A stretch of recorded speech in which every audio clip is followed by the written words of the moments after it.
Un saludo cordial a todas las personas que se conectan a través de Hablando Tech, una plataforma que pretende generar discusión sobre transición energética y en particular transición energética justa. Hoy nuestro tema principal, el gas. Se han generado muchas conversaciones, muchos mitos, ha habido información desviada, ha habido información real en relación con el gas y todas las implicaciones que tiene y nos permite en este momento generar como una conversación profunda con expertos en el tema del gas, el fracking y la transición energética justa. Esta conversación o este debate que vamos a tener nos permite confrontar argumentos técnicos, ambientales, sociales y económicos. Y también nos permite que quienes lo están viendo tomen decisiones informadas en relación con los costos y beneficios reales que representa el gas para nuestro país y nuestra ciudadanía. Al mismo tiempo, pues es un tema muy sensible. Este tema del gas genera espacios abiertos que permiten que la gente pueda confiar o no en el tema de la explotación del gas. Tenemos unos invitados, voy a presentarlos uno a uno. La primera experta es abogada, activista ambiental e investigadora, Amarilis Llanos. Amarilis es especializada en Derecho Público y Ambiental. Es activista contra el fracking y miembro de la Alianza Colombia Libre de Fracking desde 2018, investigadora sobre transición energética justa y malas prácticas extractivas en Cesar y La Guajira. Ha sido un enlace territorial con el Ministerio de Ambiente en 2022, docente, conferencista, coautora de publicaciones sobre impactos del extractivismo y transición energética, y es integrante de la Secretaría Técnica del Consejo Permanente para la Transición Energética Justa desde 2023.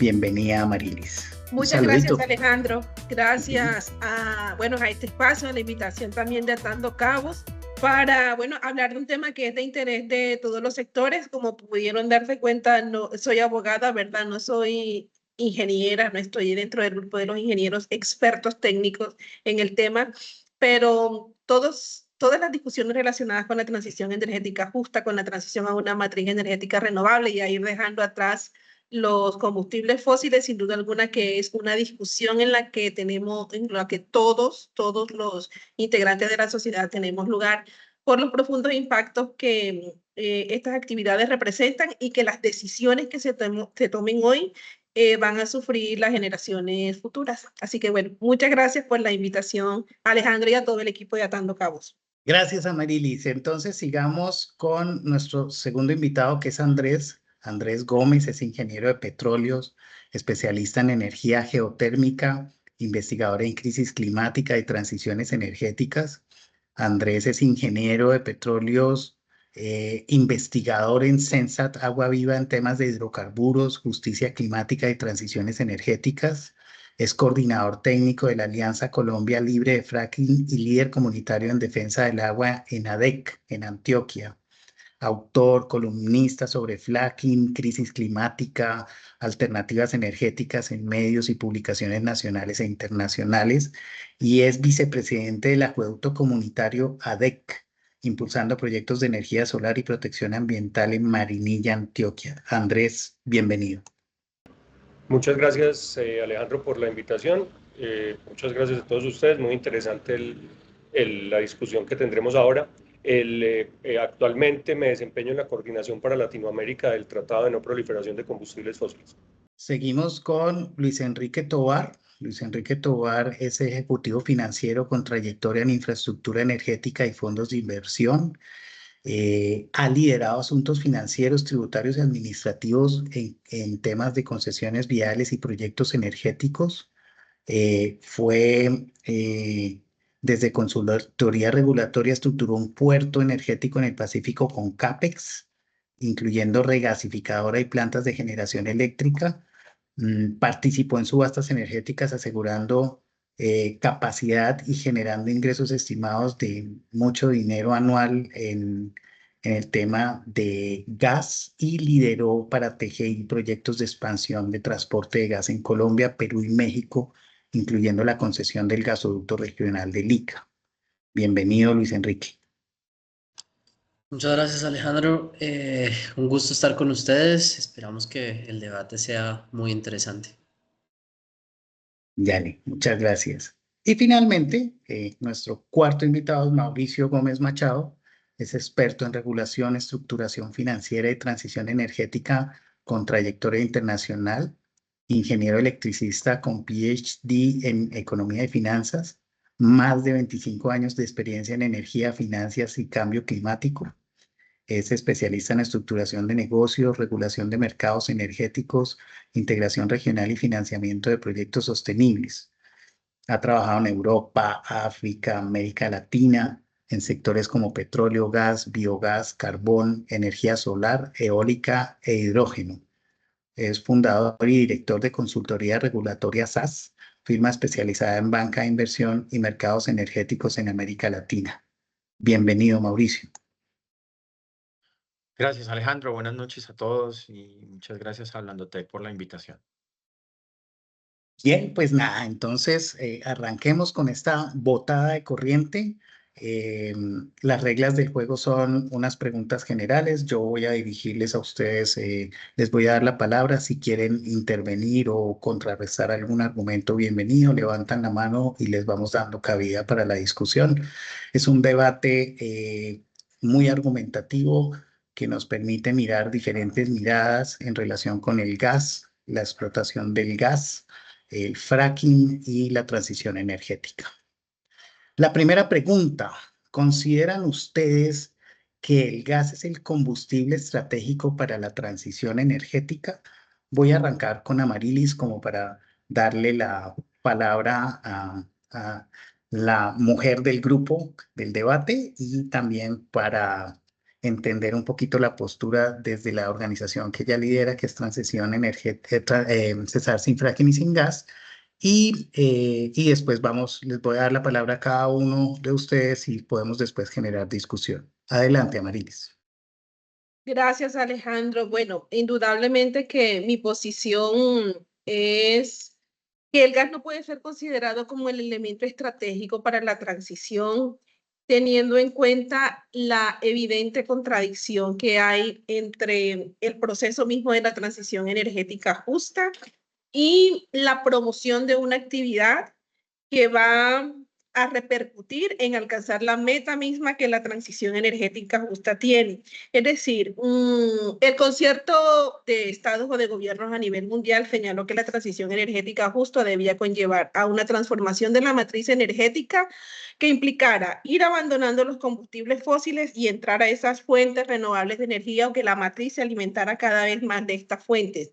Entonces hay una contradicción de base, una contradicción implícita en que justamente la promoción del gas como un paso obligado de la transición implica aumentar la extracción del combustible fósil, que implicará la emisión de un gas de efecto invernadero que hoy en día no es la principal preocupación respecto al calentamiento del planeta, como sí lo es el dióxido de carbono, pero promover justamente esa extracción nos va a llevar a reemplazar una preocupación por otra, porque entonces en poco tiempo nosotros estaremos hablando de cómo el metano sería el principal gas de efecto invernadero a partir de promover justamente el gas como elemento para la transición.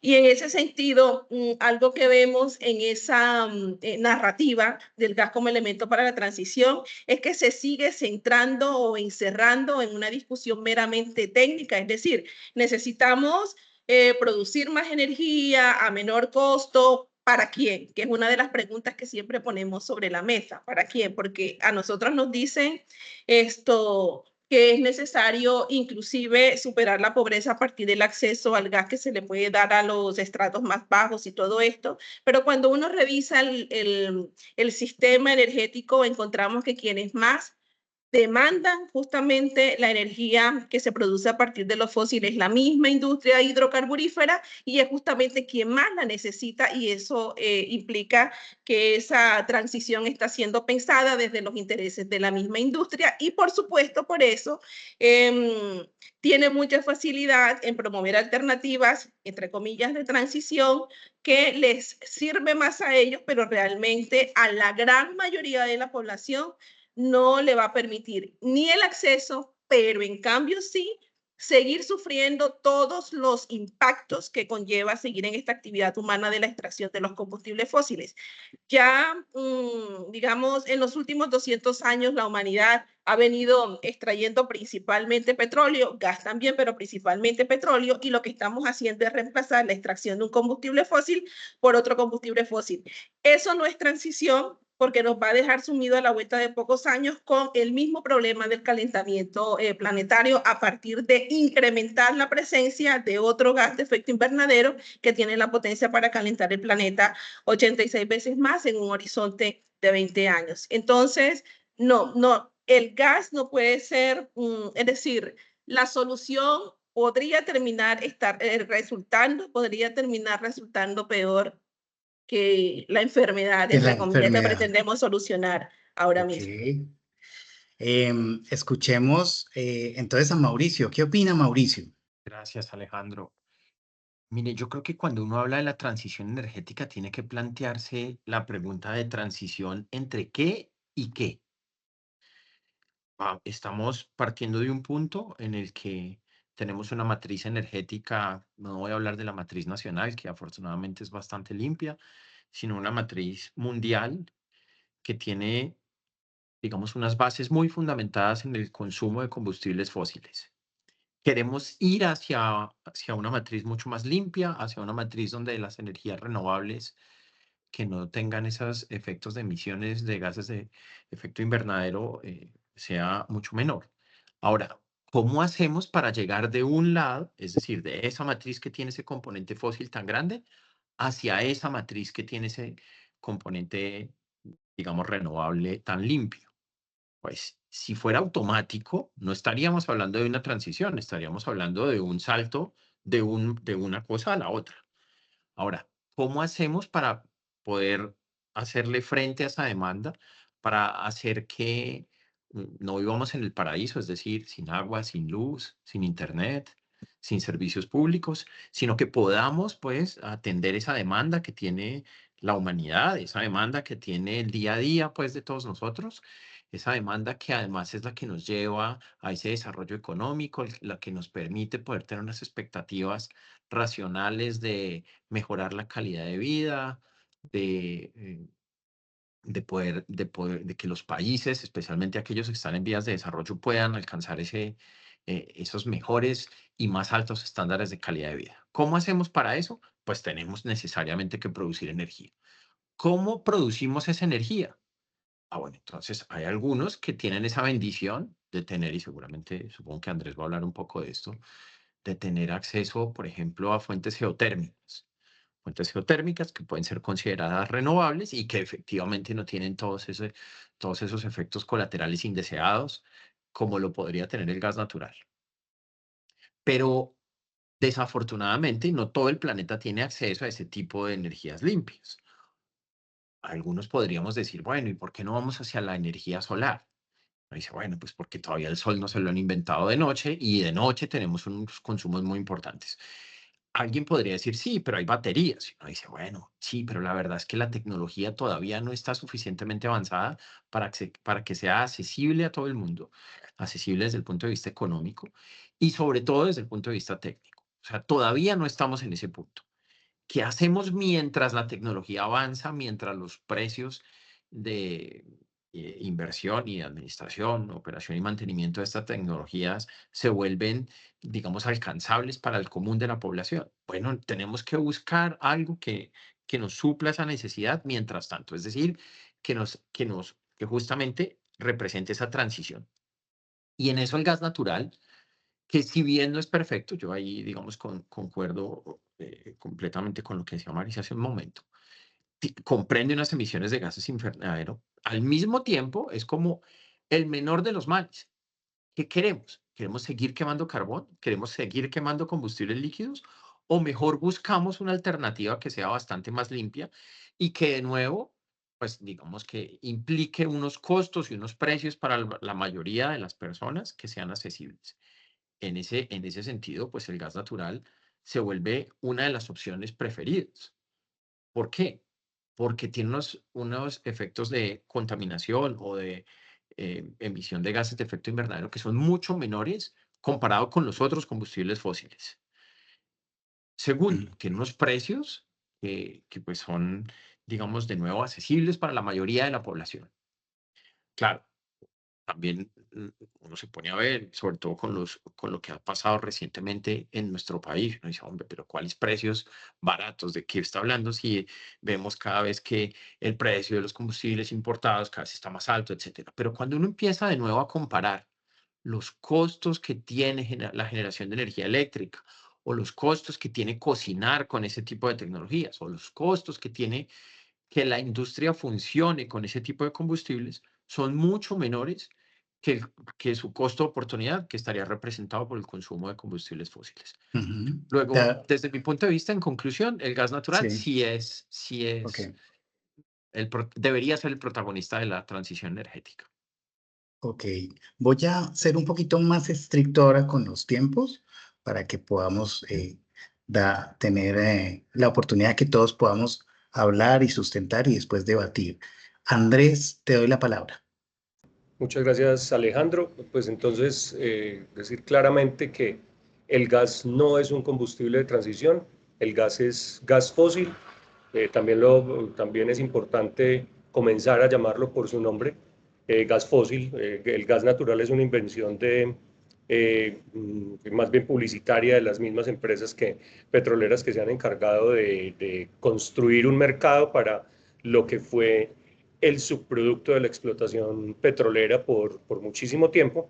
Y pues entonces aquí comenzamos con este contexto. Ya Marilis pues habló ampliamente de lo que significa el gas fósil en términos de impactos ambientales. Es fundamental entender que incluso como lo nombran, como estaba diciendo Mauricio, pues que es un combustible fósil que tiene una menor emisión de dióxido de carbono. Esto es cierto, tiene una menor emisión que no es mucho menor, es alrededor del 25% menor en términos de emisiones de dióxido de carbono, pero el grandísimo problema son las emisiones fugitivas, y es allí cuando se libera el metano a la atmósfera, un metano que tiene 86 veces mayor poder de calentamiento global comparado con el CO2 en un horizonte de 20 años, y es una práctica que se encuentra desde la extracción del gas en los pozos hasta el momento en el que llega el gas a nuestras casas, a las casas en las que tienen gas por las tuberías. Entonces, para que se hagan idea, la mayor extracción de gas en el mundo hoy se da en el Permian. También en este debate estaremos hablando de fracking. Precisamente el gas que sale de allí es producto pues, de la explotación de un yacimiento no convencional mediante la técnica del fracking. Y en esta zona, alrededor del 10% del total de la producción se emite directamente a la atmósfera como emisiones fugitivas. Entonces, aquí estamos hablando en general de un producto que si incorporamos las emisiones fugitivas y lo que tiene la potencia del metano en la contribución al efecto invernadero, da incluso en muchos momentos son mayores las emisiones que las que dice Salvar, por ejemplo, cuando se está reemplazando como combustible de las térmicas, y en este caso de las térmicas a carbón. Entonces nos encontramos con un problema fundamental, la ciencia nos lo dice claramente, debemos dejar la mayor parte de las reservas de combustibles fósiles enterradas en el subsuelo, y con datos de reservas probadas de 2018 se dice la ciencia que deberíamos dejar, para no superar un aumento de la temperatura media global de 1.5 grados centígrados, el 89% del carbón. Hablo de reservas probadas a 2018, el 59% del gas fósil y el 58% del petróleo. Esto, como les digo, lo que implica es que no puede haber nuevas no debería haber nuevos proyectos de explotación de petróleo, de gas y de carbón, como también lo afirma la Agencia Internacional de Energía, y que entonces lo que deberíamos llevar es a una salida planeada, porque también es importante decir que no podemos dejar de utilizar gas de un día para otro, tiene que ser una salida planeada, y esta salida planeada pues se tiene que hacer, digamos, de la mejor manera para que los sectores más vulnerables no sufran las consecuencias. Y la capacidad hoy de reemplazar el gas fósil en la matriz, también es muy importante hacer la diferencia entre matriz eléctrica y matriz energética. La capacidad de hacer esa transformación hoy se tiene y es tecnológicamente viable. Gracias, Andrés. Muy claras las tres posiciones. Voy a darle la palabra a Luis Enrique como para redondear la cuarta postura y entonces abrimos un poquito el debate y pueden replicar. Adelante, Luis Enrique.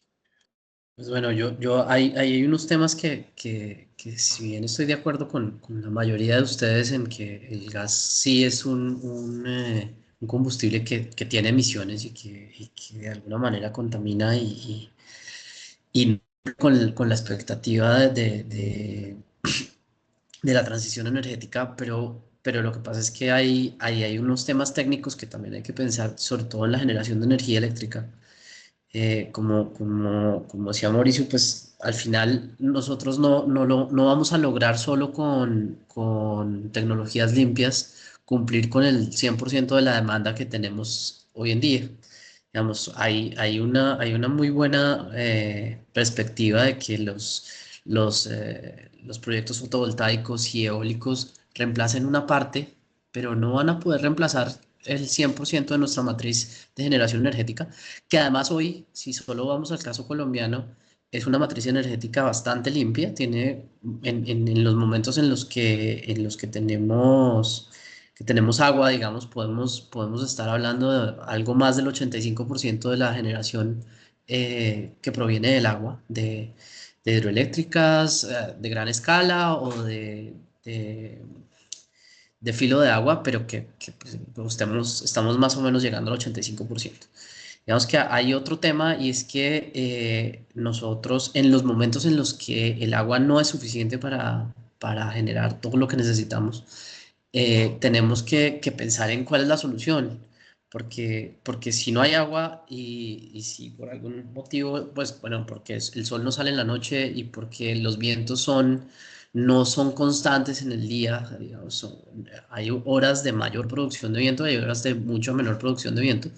Entonces tiene que haber algo que equilibre la matriz, porque no hay forma, digamos, hoy con la tecnología, como decía Mauricio, y con los costos de esa tecnología, no hay forma de mantener un equilibrio y que la demanda logre ser suplida de manera eficiente y eficaz si no tenemos un combustible o una generación que venga de combustibles. Puede ser, digamos, hoy la estamos haciendo con gas y en momentos como el actual estamos generando con líquidos y con carbón porque pues no hay gas suficiente en el mercado para poder generar cuando se tiene que generar con combustibles. Entonces, digamos que estoy de acuerdo en que el gas es como el menos malo de los combustibles, digamos, el que menor daño produce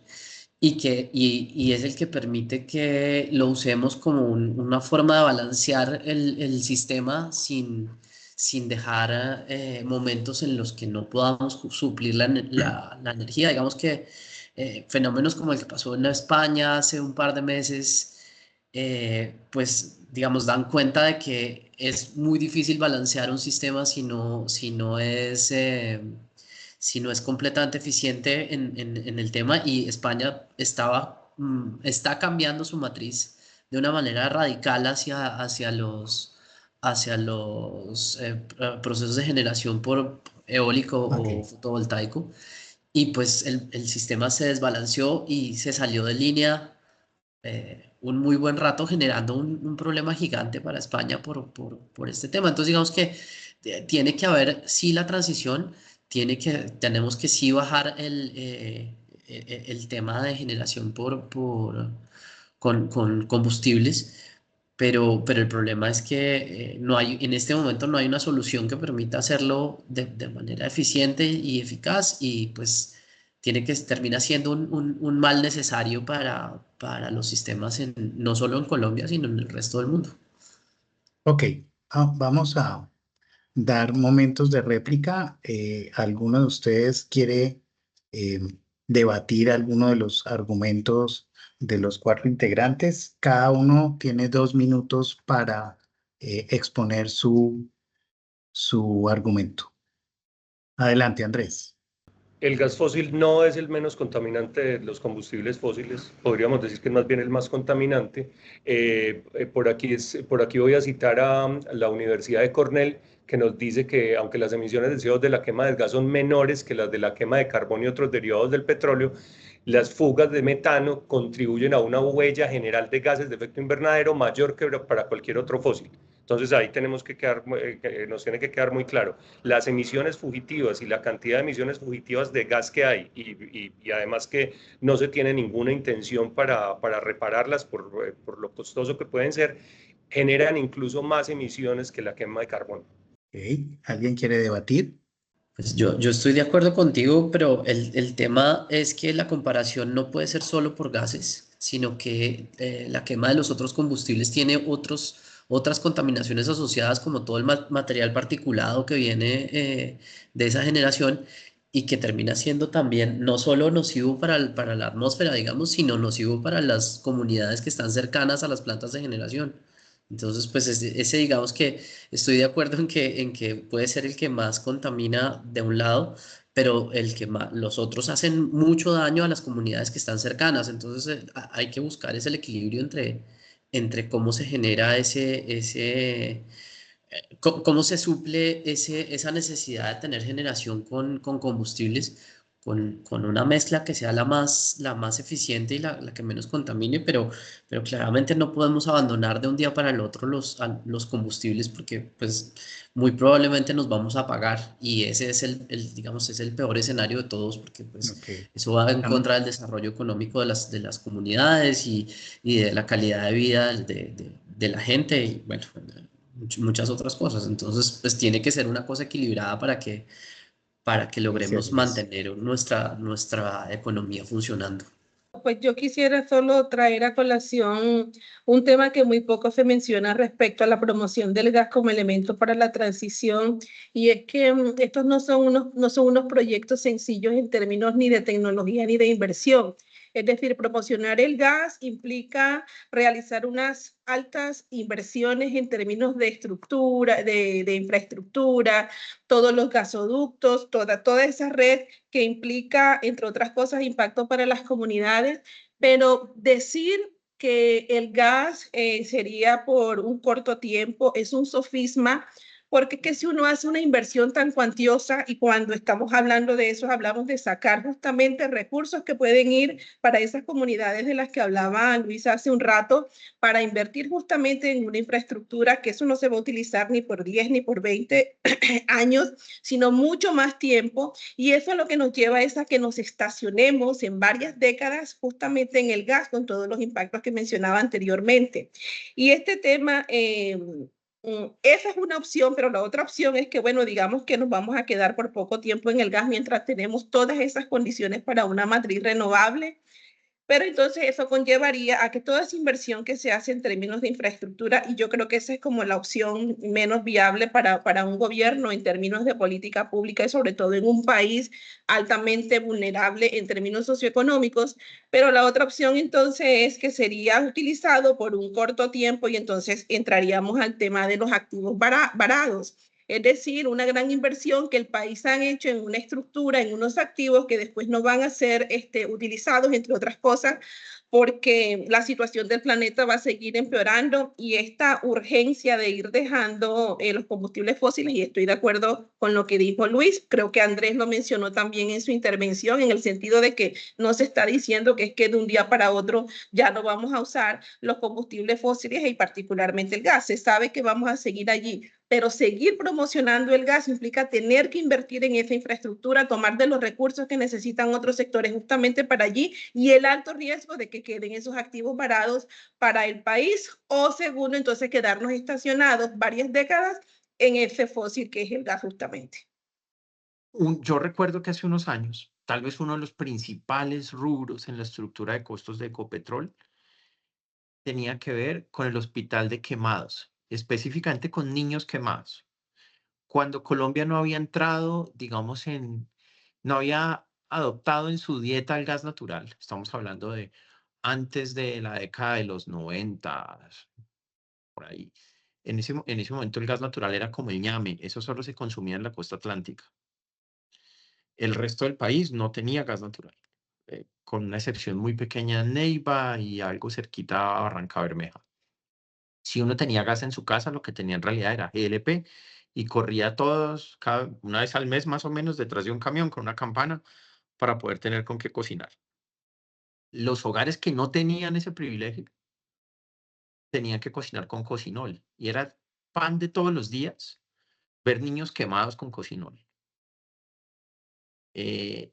¿Cuál es la alternativa? Supongamos que dejamos de promocionar el gas natural por un momento. ¿Con qué van a cocinar esos hogares otra vez?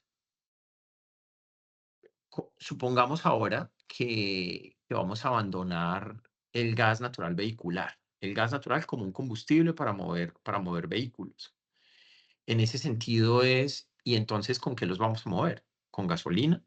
Yo creo que Andrés tenía un punto válido y es tal vez la gasolina no tenga esas emisiones furtivas que sí tiene el gas natural y habría que buscar algún elemento o alguna estrategia para poder controlar eso. Por ejemplo, quemarlo.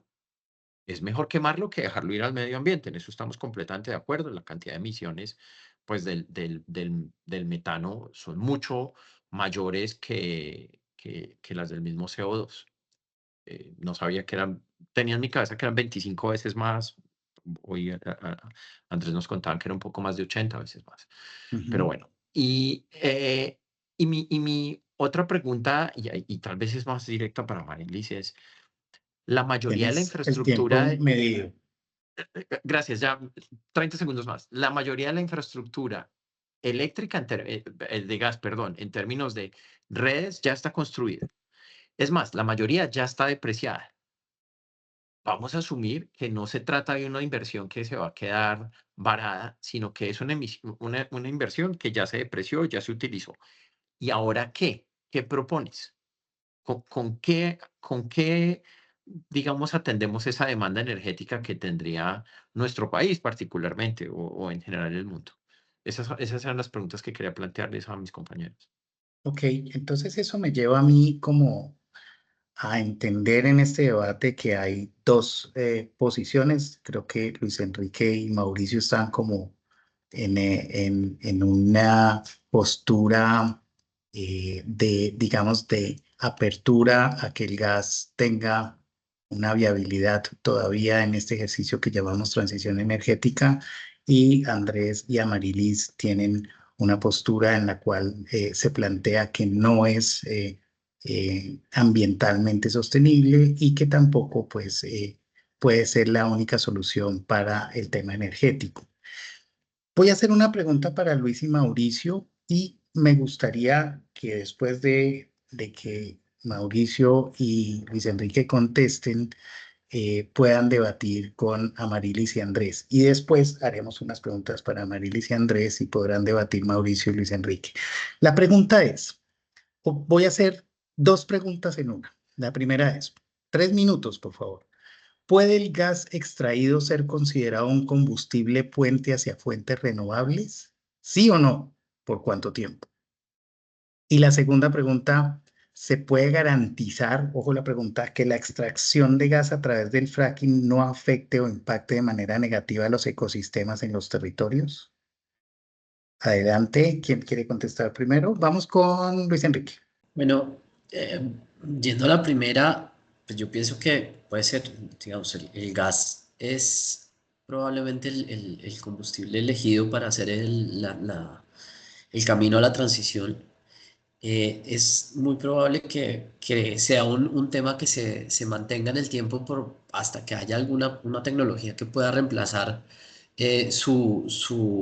digamos, su servicio como generación cuando las otras no funcionan, porque pues sabemos que hoy no logramos que el 100% del sistema sea renovable, porque no hay forma de mantener una estabilidad en el sistema si no hay si no hay una generación que lo soporte, digamos, sobre todo en momentos en los que no hay agua como lo vivimos al final del año pasado, que teníamos un fenómeno del Niño bastante fuerte, que la capacidad de los embalses estaba muy bajita y que nos tocaba generar con lo que hubiera poder cumplir con la demanda para que el país no se apagara. Entonces digamos que yo creo que el gas es sí es el combustible que nos va a, a servir para hacer la transición hacia cosas más limpias. Yo no creo que sea ni siquiera en el mediano plazo. Yo creo que nos vamos a tener que tener el gas hasta muy largo plazo porque, o a menos que haya un gran descubrimiento que nos cambie la vida, pero creo que pues desde mi punto de vista el gas es el que va a estar soportando el sistema durante mucho rato. Y el tema del fracking, pues bueno, digamos, decir que el fracking no afecta los ecosistemas, pues sería decir una mentira grandota. Lo que sí se ha logrado en el mundo es bajar ese efecto, digamos, disminuir las afectaciones a los ecosistemas a lo mayor posible, digamos, al menor daño posible, eh, buscando que las prácticas sean las mejores y las más avanzadas para que ese daño sea el menor posible. Pensar que la extracción de cualquier mineral sea inofensiva para los ecosistemas, pues es bien difícil, pero lo que hay que buscar es que, pues si es una cosa que necesitamos, pues tiene que ser de una manera que sea lo menos dañino posible, pero pues si lo necesitamos, pues habrá que hacer algún sacrificio para poder cumplir con las necesidades de la demanda. Ok, Mauricio, 3 minutos. Gracias. Voy a empezar por la segunda pregunta. Yo creo que hay forma de garantizar que algunas operaciones de fracking se pueden hacer responsablemente desde el punto de vista ambiental. No todas, y no todas no porque se trate de efectuar una mala práctica, sino porque simplemente hay condiciones de la naturaleza, por ejemplo, condiciones de la geología en donde se encuentran los yacimientos, que en algunos casos hacen que efectivamente una operación de fracking pueda ser riesgosa en términos de contaminación de acuíferos o si, por ejemplo, si no se hace de una manera responsable, pues puede generar un peligro. El fracking básicamente es, eh, debajo de la tierra hay piedras, eh, esquisto, pues, que básicamente es el fracking. Hay algunas operaciones de CBM que son gas metano asociado a los mantos de carbón, en donde básicamente lo que tenemos es las moléculas de alguna materia sólida que están rodeadas de moléculas de gas. Y la manera por la cual no se ha escapado esas moléculas de gas es porque tienen un pegante, entre comillas, y ese pegante puede ser el agua, que en condiciones correctas de presión, etcétera, pues se mantiene ahí. Lo que hace la tecnología del fracking es que justamente rompen esas moléculas, por ejemplo, inyectando agua, inyectando aire a alta presión, etcétera, o haciendo perforaciones horizontales dirigidas. Y al romperlas, pues simplemente volvean, sale el agua y al salir el agua empieza a fluir el gas. ¿Qué hacer con toda esa agua que está saliendo? Ahí es cuando uno dice, bueno, hay que pararle bolas, hay que poner unas reglas claras de cómo queremos proteger el medio ambiente y unas reglas claras como cómo debemos disponer de esa agua para justamente evitar unas contaminaciones y unos efectos perversos de eso. Creo que y a riesgo de poderme equivocar en mi opinión, todos estamos de acuerdo en que nadie quiere quedarse sin energía. Nadie quiere que haya una demanda desatendida. La cosa es con qué vamos a atender esa demanda. Y definitivamente, por lo menos desde mi punto de vista, el gas es el llamado a hacerlo. Ahora, en algunos casos muy puntuales podemos eh, echarle mano a otro tipo de tecnologías, a otro tipo de recursos, pero no es la generalidad del planeta.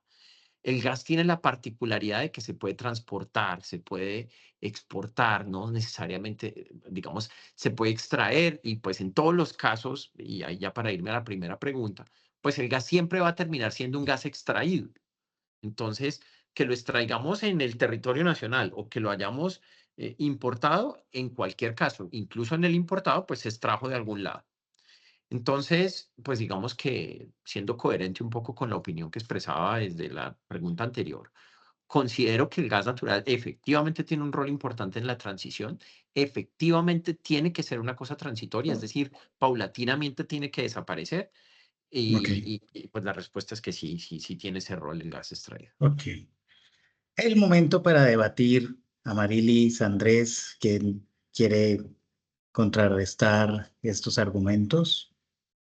Pues que pues, parecen como tan obvias, pero digamos, respecto a la primera pregunta, creo que como tiene relación mucho con lo anterior, porque considerar el gas como fuente para la energía renovable, digamos, es un elemento que está dentro de la narrativa del gas como elemento para la transición, así que las razones que enuncié hace un rato, estos se encuentran con esta pregunta acá, así que me referiré esto a la última.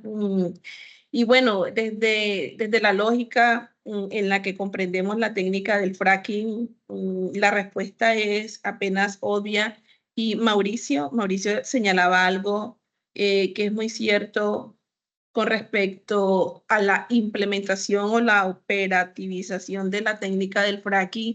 Y es que no solo depende de que se haga fracking responsable o no, es que la técnica, aún hecho con eso que llaman responsabilidad, que Mauricio llama responsabilidad, y bueno, yo siempre pongo sobre la mesa mi desconfianza sobre la operación extractivista, porque básicamente es una operación económica y los intereses económicos están por encima de todo, y no con esto digo que sea totalmente irresponsable el gremio extractivista, pero creo que sí hay una interposición o una priorización de intereses. Pero el tema es que la técnica en sí, esto no tiene formas de realizarse sin causar ese impacto, entendiendo que cualquier actividad extractiva lo causa, pero en el caso del fracking, el impacto es mucho mayor y más sobre un bien común como el agua, que Luis lo ha mencionado en casi todas sus intervenciones, porque realmente es una preocupación, ¿verdad? Inclusive como una de las fuentes de esa matriz energética a la que se aspira a llegar, pero es que el fracking, desde su implementación o para realizar la operación del fracking, se hace justamente con agua, pues por eso se llama, bueno, fracturación hidráulica. Es que esa fractura de la que hablaban hace un rato se hace justamente Ok. con un agua, y es un agua que es necesario contaminar porque no hay otra forma de hacer la extracción del tipo de yacimiento con una tecnología distinta, sino esa, el fracking. Y en ese sentido, a pesar de todos los avances que la humanidad ha alcanzado, no hay una técnica distinta a esta para extraer el tipo de yacimientos no convencionales este, para acceder a ellos y para explotarlos. Entonces, utilizar agua, es decir, contaminar agua para hacer la extracción, implica poner a esas comunidades de las que han hablado a competir por ese recurso. Y a pesar de que a uno le señalan que no es agua potable, que si son las aguas salobres que existen en el subsuelo, o que si lo reemplazan por estos polímeros para hacer esa extracción, lo cierto es que siempre está en riesgo desde el momento mismo de la fractura, pero además, entonces, es que esa agua contaminada con esos químicos entran a ese subsuelo del que hablaba Mauricio hace un rato y se encuentra con más agua subterránea. Y cuando uno mira esa ruta de agua, o sea, el papel que tiene el agua en la técnica del fracking, y lo pone al frente de otros elementos como uno, el hecho de que nosotros en este país no tenemos inventarios de agua ni superficiales ni subterráneos.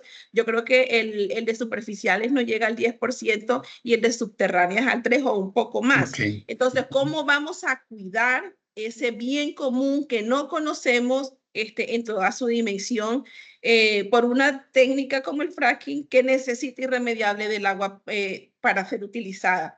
Y esta fractura de la que hablan, yo voy a traer a colación algo muy sencillo, ya voy a terminar, algo muy sencillo que hace parte, que es para que comprendamos. Alguien me decía cuando yo empecé apenas a aprender sobre fracking, existe manera de controlar cómo la fractura que se causa en la cáscara del huevo cuando nosotros vamos a cocinar un huevo que lo rompemos. Así como no podemos saber para dónde va a coger esa fractura, tampoco podemos hacerlo con respecto a la fractura que se hace en la roca generadora y esa agua contaminada. Tampoco hay una forma de controlar cuál es el curso que va a seguir. Pues entonces, sobre la primera pregunta, volver en que el gas fósil no es transición.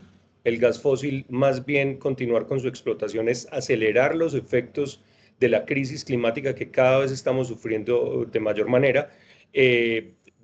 Quisiera también aquí en este debate, sobre todo de mis compañeros Mauricio y Liz, entender que aquí estamos hablando de mucho más, de algo mucho más allá de la economía, y es de la permanencia de las condiciones de vida que conocemos en la Tierra y que hoy están siendo afectadas por la explotación de combustibles fósiles y en especial por el gas fósil. Como les decía, la ciencia es muy clara en decir que el gas fósil, el 59% de las reservas a 2018 se tendría que haber dejado bajo tierra, cosa que no está pasando, y si entonces tenemos muy claro que no podemos avanzar en nuevos proyectos de explotación de petróleo y gas, pues mucho menos tendríamos que pensar en avanzar en la frontera extractiva, lo que implicaría explotar los yacimientos no convencionales mediante la técnica del fracking.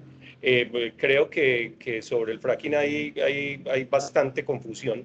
Pero fundamentalmente lo que tenemos que decir es que es un proyecto altamente ineficiente. Tenemos que entender que en un proceso extractivo de hidrocarburos, lo primero que se extrae es lo que es más fácil, eso funciona en cualquier depósito mineral, y es por eso que si nos ponemos a mirar la historia detallada solamente en Colombia, es a partir de 1918 que se explota por primera vez el petróleo en Colombia, se hace en el yacimiento de las Cira Infantas en el Magdalena Medio, y ese yacimiento hoy, 105 años después, continúa generando alrededor de 40.000 barriles diarios después de todo este tiempo. Cuando hablamos del fracking, hay un grandísimo problema y es las tasas de declinación. Alrededor del 90% de la producción de petróleo gas de uno de esos pozos, explotando yacimientos no convencionales, se pierden los primeros 3 años. Y esto implica que tiene que haber unas altísimas tasas de reemplazo de esos pozos para poder mantener la operación. ¿Y esto qué implica? Para que tengan ustedes una cifra en la cabeza. En estos 105 años de explotación petrolera en Colombia se han perforado alrededor de 25.000 pozos. Lo que se propone solamente para el Magdalena Medio, para la explotación de las lutitas de la formación La Luna, es que se necesiten hacer en un lapso de 10 años alrededor de 12.000 pozos. Estamos hablando de 12.000 pozos en 10 años y eso es la mitad casi de los 25.000 pozos que se han perforado en Colombia durante 105 años. Esto lo que nos está mostrando es esa alta tasa de reemplazo que se necesita por la altísima tasa de declinación, y tenemos que considerar también, simplemente en cifras, sin hablar mucho más de la gran cantidad de impactos ambientales, lo que significan los usos y la contaminación del agua. El agua que se utiliza para el fracking se pierde del ciclo hidrológico absolutamente. Su contaminación es tan fuerte que no se puede hacer nada para ella. Y si vamos a las cifras que nos muestra Ecopetrol para lo que era la intención de perforar el piloto Calé, se utilizan 48 millones de litros de agua solamente para la explotación de un pozo, cuando estamos hablando de 12.000. Y cuando hablaban ustedes ahora del fracking responsable, no hay manera de hacer fracking responsable, eso no existe, y lo que sí ha avanzado el fracking en estos 20 años es que hoy son procesos mucho más intensivos en el uso de agua. Entonces ni siquiera llegaremos a los 48 millones de litros, sino a 60 millones, 70 millones de litros. y también tengan esta cifra en la cabeza, es menos del 1% la cantidad de agua que utiliza la explotación en un yacimiento convencional. Entonces ahí estamos hablando de una configuración absolutamente distinta, hay una dimensión de impactos que además se sobrepondrían uno en el otro, porque estamos pensando en una región como el Magdalena Medio, que lleva 105 años de explotación convencional, a la que se pretende someter a una nueva explotación mediante el fracking. Ok. Queda clara las dos posiciones. Las dos posturas admiten que de una u otra forma sí hay afectación, pero Luis y Mauricio plantean como unos interrogantes que me gustaría profundizar con Andrés y Amarilis, y después le damos la oportunidad de contrarrestar a Luis y Mauricio. Entonces, esta pregunta para Amarilis y Andrés, y es: ¿qué análisis de costo-beneficio tienen para afirmar que el fracking es insostenible comparado con otras tecnologías de extracción? Y la complemento con una segunda pregunta. Si se cancela el fracking, ¿cómo se cubrirán los déficits fiscales o energéticos inmediatos? Listo. Entonces la primera pregunta que hacías era sobre el costo-beneficio. ¿Costo-beneficio? Correcto. Listo, entonces aquí si hablamos de costo-beneficio, pues ya empezaba a argumentar en la respuesta anterior. Entonces Correcto. Estamos hablando de unas altísimas tasas de declinación en un momento en el que, además de estar en una condición extrema de la crisis climática, si recuerdan, ya el año pasado estábamos hablando de que la temperatura media global se está llegando a los 1.5 grados centígrados. Esa cifra tendríamos que llegar, según los modelos del IPCC, hasta 2030. Ya está pasando, y esto hace muchísimo más urgente la acción alrededor de la salida lo más pronto posible de todos los combustibles fósiles, incluyendo el gas. Entonces aquí en el análisis de costo-beneficio siempre tenemos que entender que la vida está por encima de cualquier análisis de un subsistema económico que tiene que, digamos, estar absolutamente relegado a la permanencia de la vida. En términos de costos económicos tenemos que diferenciar, de impactos económicos tendríamos que diferenciar también quiénes son los beneficiados y quiénes no. Para una empresa como Ecopetrol, que también es algo que se puede discutir bastante, el tema de que el fracking es una opción económicamente viable en Estados Unidos, hay otros expertos que dicen que no. El fracking en Colombia terminaría beneficiando a las empresas operadoras, digamos, a un montón de negocios que están alrededor del petróleo, que hay negocios de infraestructura, que hay negocios de alquiler de muchos servicios petroleros, que lo que terminaría siendo útil para una empresa como Ecopetrol. Hoy lo que necesitaría Ecopetrol es precisamente comenzar a construir un camino hacia ser una empresa de energías renovables, y allí el fracking no tendría ninguna perspectiva. Y sobre la segunda pregunta, me preguntaba sobre los déficits fiscales. Muy breve. Los déficits fiscales. No hay déficits fiscales en una explotación que no se hace. Hoy no explotamos mediante fracking en Colombia, y esto lo dice tanto Ecopetrol y así como el Ministerio de Hacienda, cuando no hay ningún tipo de afectación específica por una actividad que no se hace. Entonces, en términos fiscales no hay, y en términos de reservas, eso es otra gran discusión, y esa discusión pues la podemos abordar en una pregunta posterior. Ok, Amarilis. No, realmente añadir a lo que dice Andrés, es poco lo que podría añadir a lo que él ha señalado, porque yo solo añadiría un enfoque de los que poco se menciona, porque siempre se trata de encerrar toda la discusión en el tema técnico. Y es que cuando nosotros hablamos de costo-beneficio tenemos que incluir los altos costos que implica para las comunidades en términos tanto socioambientales como en materia de derechos humanos.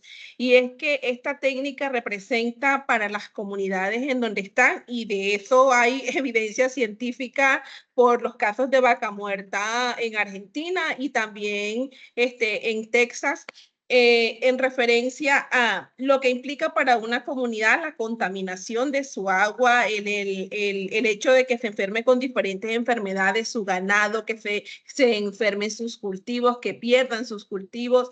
Y traigo a colación un ejemplo que es uno de los más representativos con respecto a la producción de peras y manzanas de comunidades en Vaca Muerta, justamente. Y estas comunidades cuya autonomía económica dependía básicamente de este cultivo, lo perdieron en cuanto llegó el fracking justamente a esa zona, que es una zona, entre otras cosas, con una alta vulnerabilidad socioeconómica y que su actividad de la que dependía su sustento era básicamente esta. Y el fracking conllevó a que ellos perdieran, por ejemplo, la exportación de este producto a Europa, y hasta allí llegó esa actividad económica. En términos del agua, lo que mencionaba hace un rato, pero también en términos de salud. Y cuando hablamos de costo, normalmente lo que hacen es ponerle el signo peso así un número, pero es que la pérdida que hay en cuanto a salud de las comunidades que se encuentran en las áreas de influencia también es una realidad de la que nos hablan aquellos lugares del planeta en donde se ha hecho fracking hasta el día de hoy, con la afectación en diversos sistemas, con afectación para las mujeres embarazadas, con afectación para los fetos, para los niños y para las personas de la tercera edad por enfermedades respiratorias, por toda la emisión de gases. Hay algo que poco se menciona, aunque alguno lo alcanzó a tocar en un momento, y es qué se hace con toda esa agua que se contamina. Y hasta el momento se conocen como alternativas para esa agua, y uno es que es utilizado por la misma empresa para reinyectar, y esto tiene relación con la sismicidad. El costo que implica para una comunidad, los incrementos de la sismicidad, aun cuando no son de una alta escala, pero sí implica el deterioro de sus casas, la pérdida de su tranquilidad. Ese es un costo que pocas veces se menciona, pero que sí existe.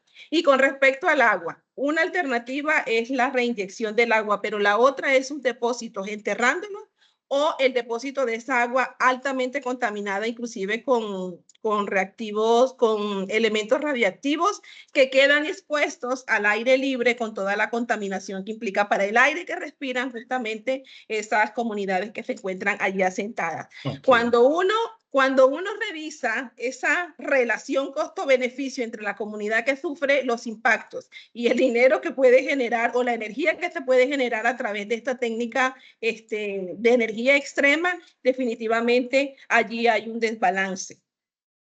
Gracias, Tiempo para debatir. 2 minutos. Mauricio, adelante. Gracias, Alejandra. Mira, yo quisiera empezar a poner un debate aquí, y es, yo estoy de acuerdo en que la vida debe ir primero, pero ¿la vida cuándo? ¿La vida dentro de 40 años? ¿La vida de mañana? Entonces, de nuevo, voy a lo que mencionaba hace unos momentos. La vida de los niños que se quemaban porque no tenían una alternativa diferente, como lo plantea el gas natural, esa vida no, o sea, ¿por qué no ponemos eso también en el balance? El hecho de generar empleo, de poder tener gente que se pueda educar, que pueda crecer, que se pueda desarrollar, todas esas cosas que conlleva la explotación del gas natural, y lo que conlleva poder tener una demanda energética atendida, que es un poco lo que nos permite el gas natural, pues también deberíamos ponerlo un poco en el balance. Coincido perfectamente con lo que decían tanto Andrés como Arelis efectivamente no podemos permitir, y creo que no queremos una explotación de fracking que nos contamine los acuíferos, que dañe los cultivos, pero también creo que hay ejemplos en donde se puede hacer bien. Ahora, hacerlo bien no necesariamente depende de qué prácticas implemente la empresa que esté explotando eso. Es una combinación entre, por supuesto, esas prácticas que deben ceñirse a unos estándares muy, mm, digamos, muy estrictos desde el punto de vista ambiental y social, con la posibilidad de que la geotecnia le permita tener una explotación, digamos, no en todos los casos se puede, pero aquellos en los que se puede, ¿por qué no hacerlo? Ahora bien, desde el punto de vista fiscal, pues básicamente el fracking lo que nos permite es la sustitución de los recursos que se vienen agotando, porque se vienen agotando otros yacimientos.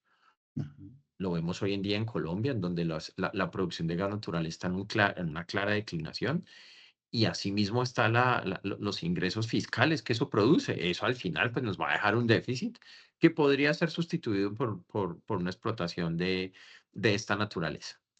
Ahora, cuando uno entra en el debate de decir, venga, ¿y por qué más bien no lo hacemos de otra manera? ¿Por qué más bien no explotamos entonces, si es de una manera transitoria, yacimientos, digamos, convencionales? Pues yo creo que eso es un poco lo que le ha apostado el país y eso es válido mientras tanto existan los yacimientos tradicionales y mientras tanto estén disponibles y los podamos explotar. Pero si no están y lo que hay es la posibilidad de unos yacimientos no convencionales en donde es necesario hacer fracking, de nuevo, siempre y cuando puedan chulear, digamos, los más altos estándares ambientales y sociales, pues, ¿por qué no hacerlo? Ok, ok. Gracias. Luis Enrique, 2 minutos. Pues yo lo que veo es que de alguna manera es difícil ponerse de acuerdo porque estamos, digamos, hay un acuerdo principal en que la vida es lo más importante, pero también hay unos interrogantes que son difíciles de resolver como ¿qué pasa si no hay producción en Colombia? ¿Qué vamos a hacer? Porque hoy necesitamos del gas natural, digamos, hoy y en el futuro necesitamos de combustibles fósiles y si en Colombia no se producen, entonces ¿qué vamos a hacer? Comprarlos afuera, ¿cierto? Y si los compramos afuera, pues salen mucho más caros, recursos que podríamos usar para otras cosas terminan yéndose a Qatar o a Perú o a Trinidad y Tobago, la fuente que escojamos de importación de gas natural, perdón, de gas fósil, como dice Andrés.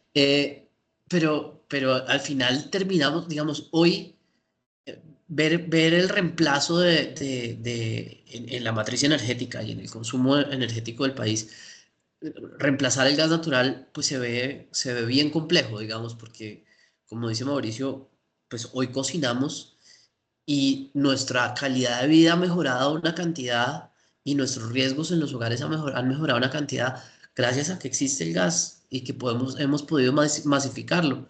Si nosotros dejamos de usar el gas, ¿qué va a pasar?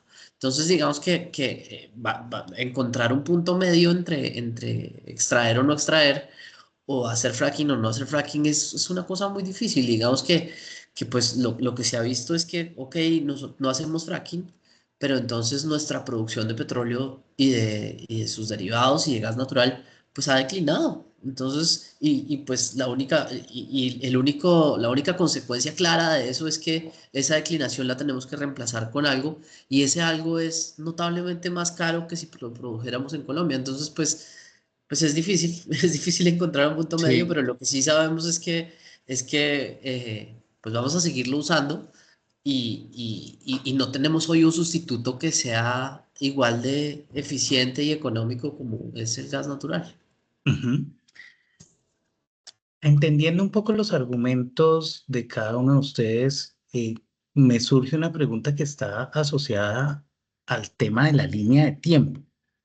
Bueno, primero hay un compromiso o unos compromisos climáticos en el Acuerdo de París para efectos de dar una solución intermedia o definitiva al tema del gas natural.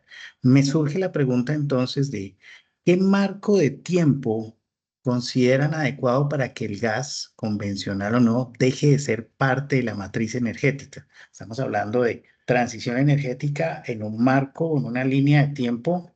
eh, ¿Cuál consideran ustedes que es el más adecuado para entender que si vamos a cambiar una forma de energía por otra, y entendiendo los acuerdos internacionales, ¿qué opinan ustedes del marco de tiempo hablando de transición energética? Abro, quién se arriesga primero? Gracias, Alejandro. Mira, esta pregunta que tú haces, yo insisto y o sea, me salgo como del terreno técnico, no solo por las razones obvias, sino de convicción. Y no existe, ante la forma como planteas la pregunta, no existe una alternativa única, es decir como aquí está la fórmula para lograr esa transición y eso hace parte de lo que nosotros, nuestra apuesta y de lo que insistimos, y es que se necesita diversificar la matriz energética, ¿sí? Es decir, se necesita acudir a diferentes soluciones o a una fuente que no se estacione, que es la expresión que utilizo, que no se estacione únicamente en una alternativa, que en este caso lo que plantean es el gas, con el riesgo de lo que decía, y creo que Luis lo recogía hace un rato, cuando en efecto aceptaba que se decía, pues vamos a tener que durar mucho tiempo con el gas, ¿sí? Que es la que creo que es de los mayores riesgos de la narrativa del gas como elemento para la transición, que no sería realmente una transición, sino es como pasar y quedarnos allí un buen tiempo.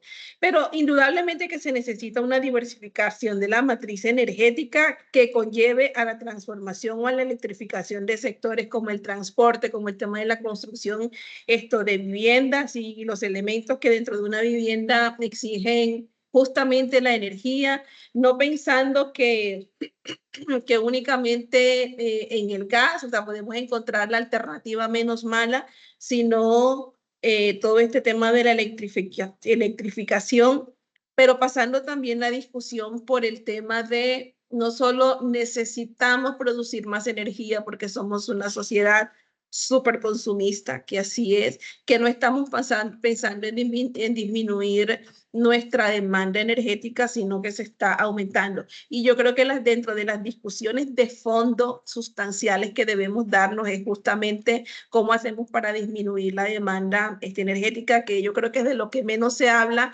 y que siempre a los que ponemos estos temas sobre la mesa lo que nos dicen es, pero es que usted quiere que nos devolvamos a la época de las cavernas, y no es así. Pero yo sí creo que estas discusiones tienen que pasar por una reflexión sobre la racionalización de la intensificación del consumo energético. Y además, porque, o en esta misma línea, se requiere que las políticas públicas de los gobiernos dirijan sus esfuerzos más a hacer transición a esa energía, a esa matriz con base en fuentes renovables, más que dirigir los esfuerzos a seguirnos quedando con un combustible fósil. Y cuando hablo de la diversificación energética, entonces nosotros desde lo que trabajo, desde las apuestas que tenemos en organizaciones sociales como la que estoy, se habla de las energías comunitarias que, si bien, y así se ha dicho, quizás pudiera pensarse que no sirven o ayudan para pensar en lo macro de esa transición energética, sí les sirve a esas comunidades que normalmente han sido las que han pagado digamos, los principales impactos de esta lógica de un sistema energético atado a un modelo económico que está pensando en la utilidad de toda la operación y no en garantía de derechos y en tener a la energía como un elemento para satisfacer necesidades y para garantizar justamente derechos. Entonces, la diversificación energética, sin duda alguna, nos saca como de la cabeza de pensar en que existe una solución única para este tema del que estamos conversando. Ok. Mira, yo creo que si nos parqueamos hace 20 años y a uno le hubieran preguntado, oye, ¿en qué momento se va a dar la penetración importante de las energías renovables? Quizás en ese momento la respuesta hubiera sido, hombre, todavía están muy costosas, todavía no se ve competitivo esto. Y hoy las vemos, digamos, teniendo un rol protagónico en la expansión de los sistemas eléctricos. Ahora bien, si empezamos a mirar la demanda de energía, no como la demanda de energía eléctrica, sino como la demanda de energía, incluyendo, por ejemplo, el transporte, incluyendo otro tipo, pues, de consumos de energía, no necesariamente como un combustible primario para generar energía eléctrica, pues creo que empezamos a mirar, bueno, ¿qué es lo que hay en el panorama? Últimamente las conversaciones siempre, digamos, es un tema recurrente poder pensar en que el hidrógeno va a llegar a ser un combustible, digamos, que tenga un rol importante en la matriz energética, de nuevo entendida no como la producción de energía eléctrica nada más, sino como un todo. Yo pensaría que a la velocidad en la que se está avanzando en investigación, en desarrollo, en inversión, probablemente en unos 10 o 15 años podamos empezar a ver una participación mayor de este tipo de tecnologías que empiece a relegar un poco otras. ¿Será que es el gas natural el que se va a relegar primero? ¿Será que empiezan a relegar otros combustibles que hoy en día tienen una imagen mucho más satanizada, como el carbón, por ejemplo? Y en ese sentido, yo creo que hay una combinación entre la naturaleza misma de esos combustibles que no son renovables, quiere decir que se van a agotar, Ujú, junto con los cada vez más altos precios en los que hay que incurrir, más bien los más altos costos en los que hay que incurrir para poderlos explotar. Digamos, todo eso en combinación con seguramente la estructura cada vez más eficiente de costos de tecnologías que se pueden percibir mucho más limpias como el hidrógeno. Creo que hoy el planeta en general está teniendo esa tendencia de electrificación, digamos, de muchos de los componentes de la demanda. Electrificación, digamos que simplemente me parece que es tapar el sol con un dedo, ignorar el problema, pensar que porque yo estoy consumiendo energía eléctrica y hasta ahí llega, pero luego cuando uno empieza a ahondar un poquito más y bueno, ¿y con qué está produciendo su energía eléctrica? ¿Y qué implica pues que usted pueda moverse en un carro eléctrico? ¿Esas baterías de dónde salen? O porque la batería no es renovable, pues eso no está hecha de sol. Está hecha de un montón de componentes que detrás tienen minería, que tienen un montón también de procesos que pueden tener unos interrogantes serios desde el punto de vista, por lo menos ujú. ambiental. Entonces, pues creo que en un espacio de 20 o 30 años podemos estar viendo una disminución importante de la participación del gas dentro de esas canastas energéticas, pero de nuevo, pues creo que aquí nos tocaría traer o a Claro. Nostradamus o al indio amazónico para que nos pueda decir realmente cuándo va a ser ese tiempo. Sí. Pues bueno, yo lo único que quería decir era que digamos, Mauricio tocó un tema bien importante y es que la electrificación y el uso de más energía eléctrica y para las otras cosas, para el transporte, para cocinar, pues nos pone a pensar en muchas de las fuentes que se usan para generar la energía y pues no son, digamos, en países como el nuestro, que tenemos una matriz de generación bastante limpia, digamos, sí, es probablemente de las más limpias del mundo. Nosotros usamos más generación por agua que cualquier otro del hemisferio y bueno, digamos que el otro tema importante es pensar que, ok, nosotros nos comprometimos en todos estos tratados a que íbamos a disminuir en el de París, a que íbamos a disminuir el 20% de la emisión de gases de efecto invernadero. Pero si usted se pone a pensar qué tanto es el beneficio de que Colombia haga ese esfuerzo gigante para poder disminuir el 20% y que nosotros estamos, digamos, nos estamos dando golpes de pecho y estamos todos debatiendo todo este tema para llegar a la conclusión de que al final del día, si nosotros logramos nuestra meta, no cambia en nada, porque nosotros no somos los que realmente estamos haciendo las emisiones que están subiendo ese grado y medio de temperatura global. Porque si uno compara con lo que pasa en China, o lo que pasa en Estados Unidos, o lo que pasa en Rusia, o lo que pasa en Europa completa, pues nosotros somos como no sé, como la arenita, un granito de arena en una playa gigante. Nosotros no, lo que nosotros hagamos o dejemos de hacer prácticamente es inocuo en el contexto mundial.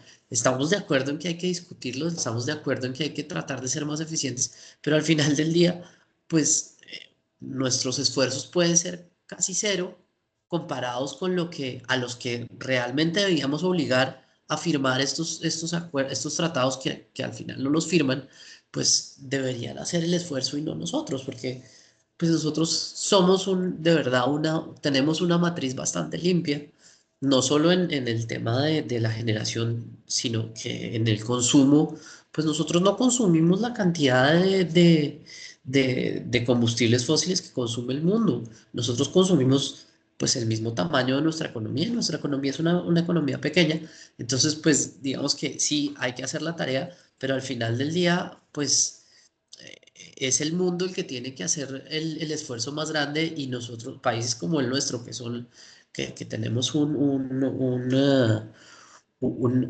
matriz limpia, pues Ok, no sí, nuestro esfuerzo no es el que va a cambiar el rumbo de las cosas, digamos. ok. Andrés, tienes la oportunidad de cerrar esta pregunta. Bueno, entonces yo aquí señalaría varios elementos. La salida del gas tiene que ser lo más pronto posible, la salida del gas fósil, como ya hemos venido insistiendo. También tenemos que tener muy claro cuál es el panorama del consumo del gas en Colombia. El panorama de este consumo nos dice que el principal consumo está en la industria, está para la generación de electricidad alrededor del 27%, luego está el consumo industrial y luego está el consumo hecho por la misma industria extractiva, por la misma industria fósil, y posteriormente está el consumo residencial. Entonces aquí Mauricio hace un rato nos señalaba sobre cómo se estaba protegiendo la vida y si la vida era mejor cuando se tenía que cocinar con cocinol con respecto al uso del gas fósil. Entonces, pues allí hay unas grandes diferencias, pero no se puede relegar el tema de discusión a que es el consumo residencial el que más pesa en el consumo del gas en Colombia. Ese es digamos, el argumento que tiene una mayor captura de opinión pública cuando no es así.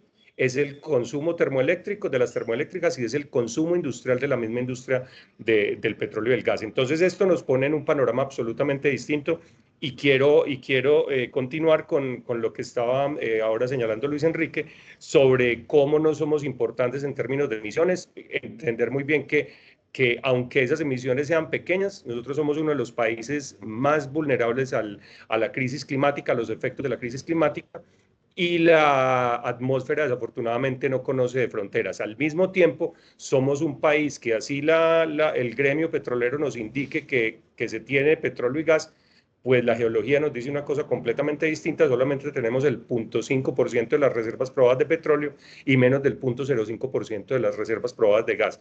Esto nos debe llevar nos debe llevar a pensar en aquel término de soberanía energética. Cuando estamos hablando de soberanía energética, claramente no podremos hacerlo con un recurso que no tenemos, como es el gas fósil, y lo que sí tenemos es la producción de energía eléctrica a partir de eólica y renovables, de eólica y fotovoltaica en este momento. Y es muy importante señalar aquí un reciente estudio que hace entre IBI,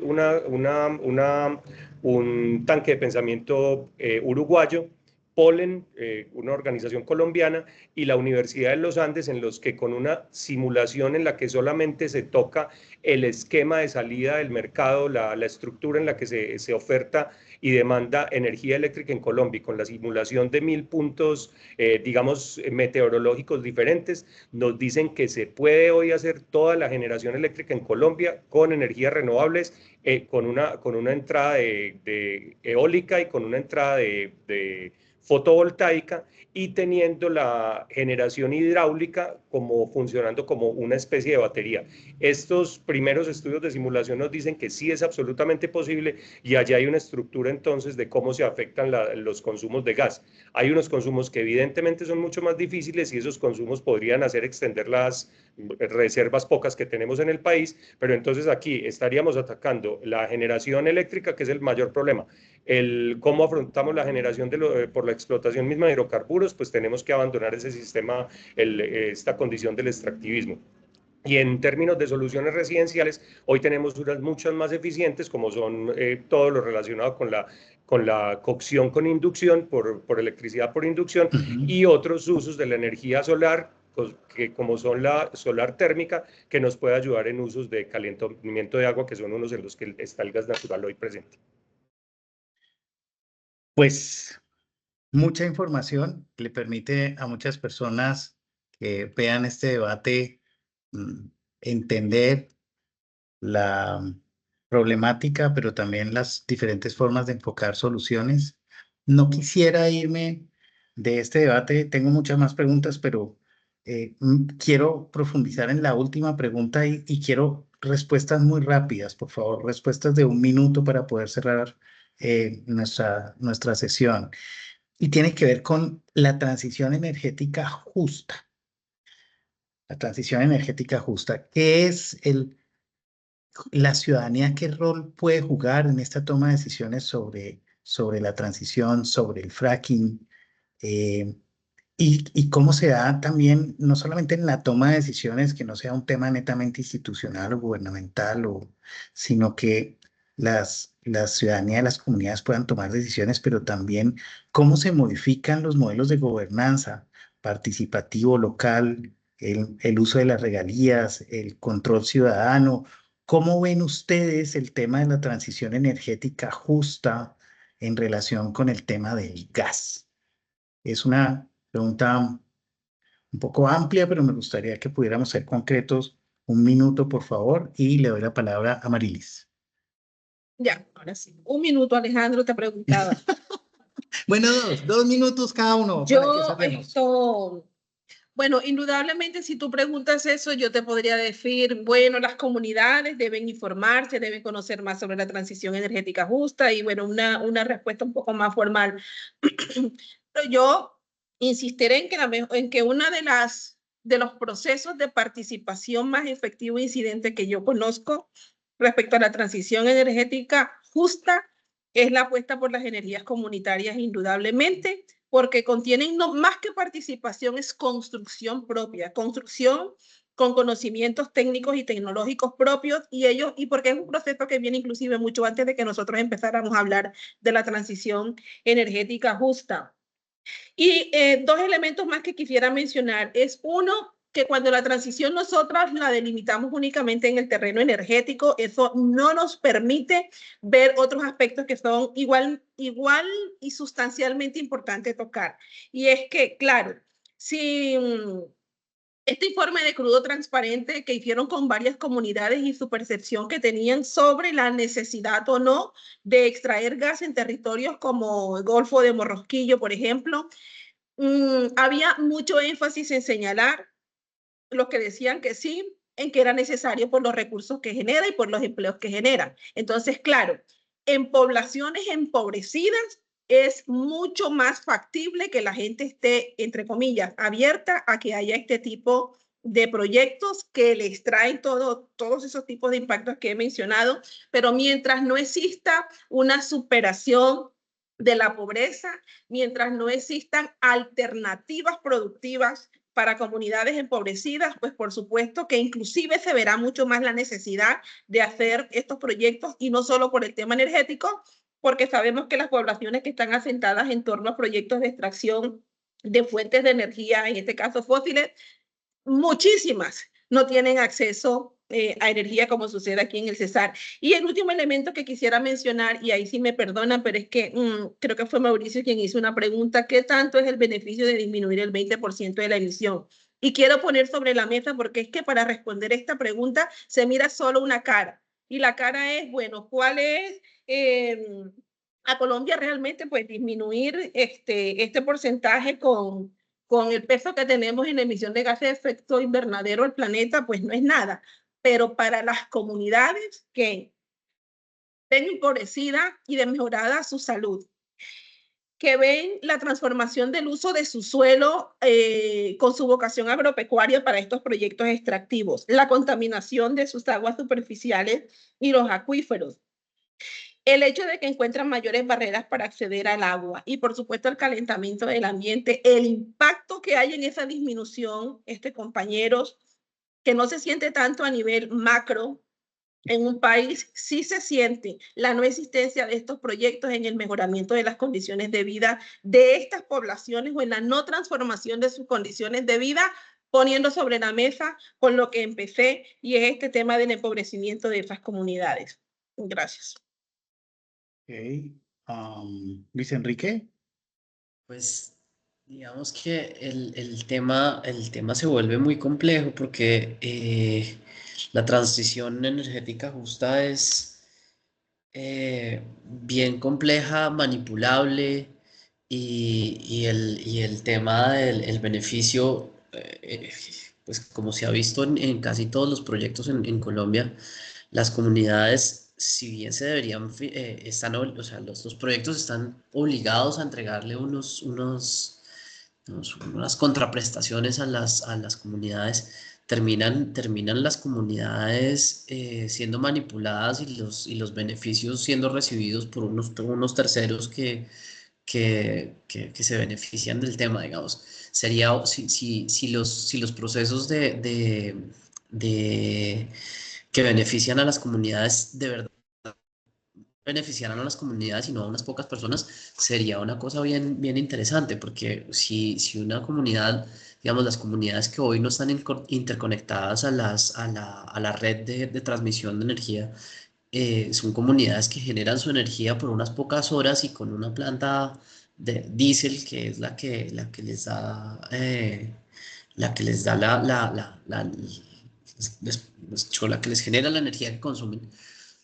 Y si esa energía se pudiera producir con otro tipo de fuente, pues seguramente sería más barata y sería menos contaminante, pero no, digamos, no está tan fácil que esos beneficios de verdad lleguen a las comunidades y no está tan fácil que las comunidades se organicen para poder lograr ese tipo de beneficios, digamos, que logren armar de verdad un proyecto productivo dentro de una comunidad que logre hacer una planta de generación térmica, de generación de energía fotovoltaica o eólica, que hoy son realmente costosas, digamos, no es fácil, digamos, poner un techo en una casa es un tema costoso y el costo-beneficio de hacerlo todavía no es tan palpable como uno piensa. Digamos, si yo pongo en el techo de mi casa, pongo unos paneles solares, me demoro como el beneficio se demora como unos 10 años o 15 o 20 años, dependiendo de la zona en donde está Ok.